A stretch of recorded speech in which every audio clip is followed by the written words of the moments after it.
கனமழை காரணமாக தேனி மாவட்டத்தில் உப்புக்கோட்டை சீலையம்பட்டியில் ஊருக்குள் தண்ணீர் புகுந்துள்ளது. இது பற்றி நமது செய்தியாளர் வீரகுமாரிடம் விவரங்களை கேட்டு பெறலாம். வீரகுமார், தற்போது மக்கள் என்ன இன்னல்களை சந்திக்கிறாங்க? எத்தனை வீடுகளுக்குள்ள நீர் புகுந்திருக்கு? கடந்த 3 நாட்களாக தேனி மாவட்டத்தை பொறுத்தவரை கம்பம், கூடலூர், லோயர் கேம்ப் உள்ளிட்ட பகுதிகளில் 41 மில்லிமீட்டர் மழை பதிவாகியிருந்தன. இந்த மழையின் காரணமாக முல்லை பெரியாற்றில் வெள்ளப்பெருக்கு எடுத்து கடல் போல் முல்லை பெரியாற்றில் வெள்ளம் பெருக்கெடுத்து ஓடின. இதனால் உப்புக்கோட்டை, சீலையம்பட்டி உள்ளிட்ட பகுதிகளில் மழை நீர் ஊருக்குள் புகுந்தன.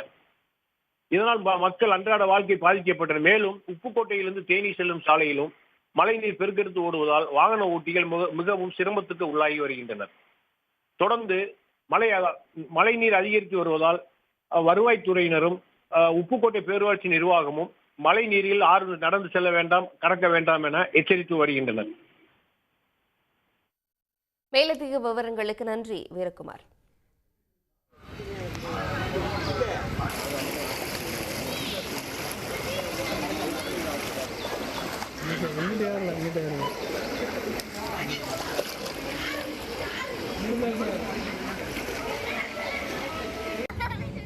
உடனுக்குடன் செய்திகளை தெரிந்து கொள்ள சன் நியூஸ் பெல் ஐகானை கிளிக் பண்ணுங்க.